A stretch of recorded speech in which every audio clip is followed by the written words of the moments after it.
3, 2, 1. What's up everyone, Dan here, Crypto Capital Venture. It's February 10th, 2018. It's Saturday. I hope you're having an awesome weekend, enjoying your weekend.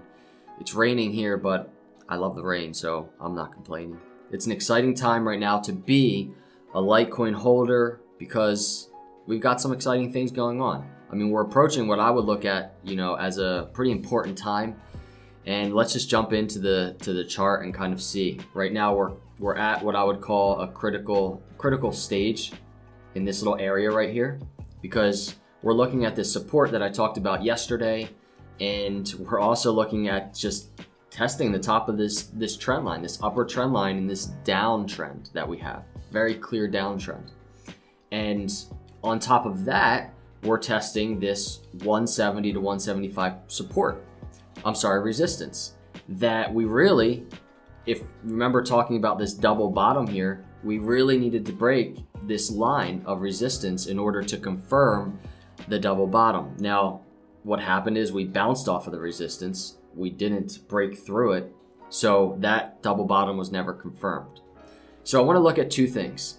We're always looking at possible upside, possible downside. Obviously, there's always the possibility that we just kind of bounce around sideways. But let's look at the upside and the downside. So first, let's look at the downside.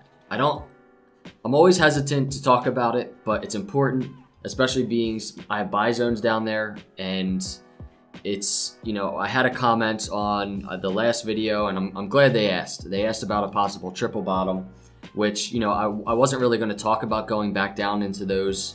I reference it, but I wasn't really going to talk about it. But that comment made a good point, and I want to talk about it. So let's look at the possibility for breaking the support line and coming down and testing this 100 area. And in regards to these double bottoms and triple bottoms, the bottom doesn't have to be exactly the same. You can see right there, it's not the same. There's around a 5% difference here, which is okay. It's generally, it just needs to be in the same vicinity and really just have a pretty closely matching bottom, which this does. So same for the third. So I would take that 5% margin that we see here, and I would say, all right, we can come down to here, 5% above this middle. We can call the middle the mean, or the average, and we can add 5% down here, which is around $100. So that $100 could really show us support and a bounce for that triple bottom, because not only is it in the realm of these two bottoms, but it's also an insanely strong psychological support. So I would call this, if we ever revisit this again, I would call it a great buying area, which is why I have it marked in green. And it's a light shade of green simply because if we do come down here and test the 100, while that's happening, what I would typically do is I'd go over to GDAX and I'd look at the order books, and I'd see how strong the buy wall at 100 is, and I would see if it's breaking down. So that's something to really look at if we do start approaching the 100, because which I do not think is going to happen, if we broke 100 support, we have insane amount of buying opportunity down here in the 80 range, which is why I kind of marked it a darker green.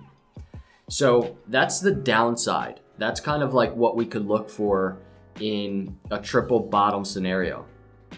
But if we do show support at 100 at a triple bottom, same thing. On the way back up, we'd really look to break this 170, 175 area of resistance that we've seen. And you can see we didn't break it on the double bottom, so it was never confirmed. So we would need to break it on the triple bottom for it to be confirmed. And if that happens, what we really look for once breaking that resistance is that resistance point turning into a support point. And that would be a very bullish signal. It would be a very good sign that we're out of this downtrend that we've been in. And, it's something to look out for, something to be prepared for, because there's a lot of buying opportunity. On the flip side, with where we are now at 150, obviously there's kind of always that psychological support at 150. I don't have it really marked on here. I have more down here in the 144, 145 range, but there is psychological support. So on the upside right now, from this point on, what can we look for? First off, I'm liking that we're trading closer to the upper end of this this upper trend line.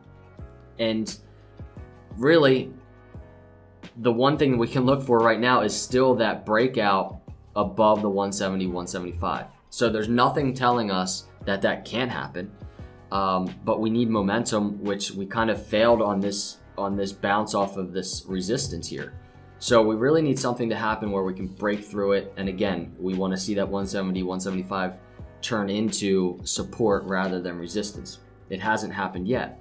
What makes this kind of exciting and cool to watch right now is the fact that we're really approaching this upper trend line. So if we can break above that, it would just be a very, I wouldn't call it extremely bullish, but it would be a more bullish sign than just kind of bouncing around in here. And sorry for all the lines all over the place, but you know, it's too hard to change the colors of these lines with this trackpad. So with that being said, those are kind of the scenarios we're keeping an eye on right now. Like I said, I think it's an exciting time. It's an exciting next couple of days because we're trading in this little area, and it's cool to watch. It's cool to see if we're going to break out of it on the downside or break out of it on the upside.